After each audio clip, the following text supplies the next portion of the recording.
भारताच्या स्वातंत्र्य दिनाच्या सर्वांना हार्दिक शुभेच्छा।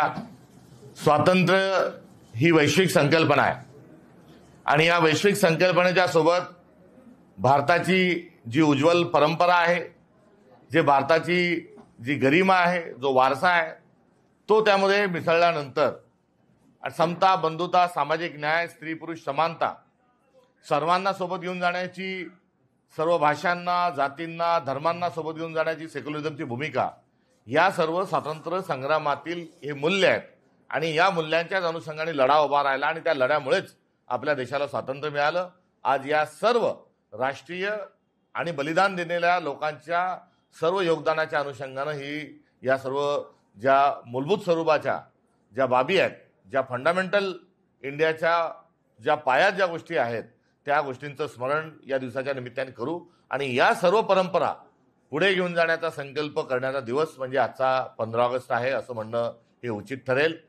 मात्र दुर्दैवाने स्वातंत्र्य लढ्याच्या विरोधात नवे तर या सर्व मूल्यांच्या विरोधात जो विचार होता, तो विचार आज राज्यात आणि केंद्रात हा सत्तेवर आहे आणि हा विचार, हे सरकार जरी संविधानिक मार्गाने आलं असलं तरी त्यांचा प्रथम हेतू हा संविधान बदलणे, संविधानाला रद्दबदल ठरवणे हा त्यांचा दुर्दैवाने हेतू आहे।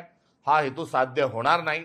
मात्र आता त्यांनी सर्व गोष्टी ज्या आहेत, या त्यांच्याजवळचा जो असणारा क्रूर जो इतिहास आहे, जो यादवी करण्यामध्ये पटायत असणारा हा जो वर्ग आहे आणि समाजवादी मूल्यांच्या विरोधातील हा सर्व वर्ग आता पुन्हा एकदा नव्याने या ठिकाणी सांप्रदायिकता अर्थात मनुवाद आणण्याच्या अनुषंगाने प्रयत्नशील आहे।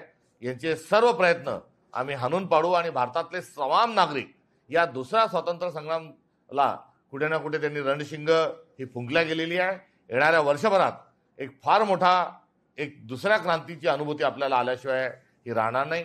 एवढंच या निमित्तानं आज या ठिकाणी बोलतो आणि स्वातंत्र्य दिनाच्या निमित्तानं आणि स्वातंत्र्य मूल्याच्या निमित्तानं बोलत असताना पारतंत्र्यातील सर्व विचारांचा निषेध या निमित्ताने करावासा वाटतो। वास्तविक पाहता आजच्या दिवसाला हा संदर्भ घेण्याची आवश्यकता नाही, मात्र संकट जे आहे आपल्या लोकशाहीला, आपल्या स्वातंत्र्याला, आपल्या परंपरेला, आपल्या वारसाला जो धोका आहे, हा या विखारी आणि विषारी विचारांपासून आहे।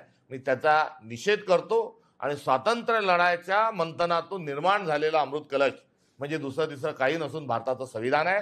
त्याच्या संरक्षण आणि संवर्धनाकरता आपण तमाम भारतीय कटिबद्ध राहू एवढा अनुरोध आणि आव्हान करतो।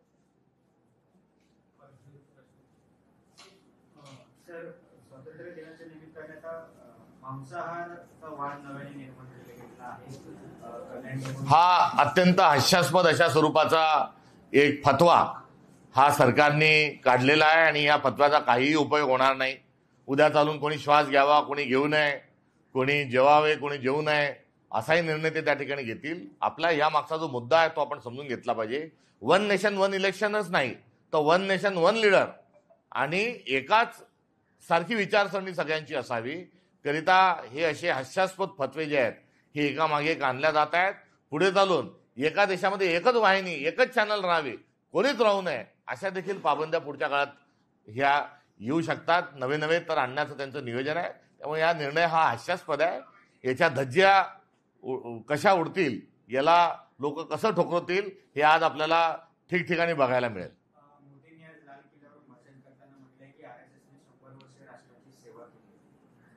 RSSनी स्वातंत्र्य संग्रामातील त्यांचं योगदान काय होतं या संदर्भामध्ये देखील त्यांनी भाष्य केलं असतं तर ते बरं झालं असतं। स्वातंत्र्य संग्राम सुरू असताना राष्ट्रीय स्वयंसेवक संघाचा आणि इंग्रजांचा कसा संबंध होता ते जर सांगितलं असतं तरी अधिक बरं झालं असतं। इंग्रजांकडून पेन्शन घेणारे लोक कोण होते त्या संबंधातलं ते सांगितलं असतं तर तेही बरं झालं असतं। श्यामाप्रसाद मुखर्जीजींचा मृत्यू कसा झाला हे जर सांगितलं असतं तर तेही बरं झालं असतं। दीनदयाल उपाध्यायांचा खून कोणी केला आणि राष्ट्रीय स्वयंसेवक संघाने सत्यशोधक समिती जी गठीत केली होती त्याचा अहवाल काय होता हे जर सांगितलं असतं तरी ते बरं झालं असतं। महात्मा गांधींचा खून करण्यामागे कोणचं कटबळ होतं हे सांगितलं असतं तरी बरं झालं असतं।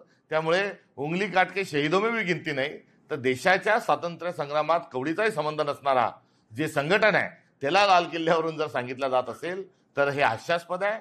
पण मात्र त्याच्या पलीकडे जाऊन पहिले देशाचे पंतप्रधान लाल किल्ल्यावरून देशाला संबोधित करणार म्हणजे काय बोलणार याकडे सर्वांचं लक्ष लागलेलं असायचं आणि पंतप्रधान जे बोलायचे तसंच व्हायचं।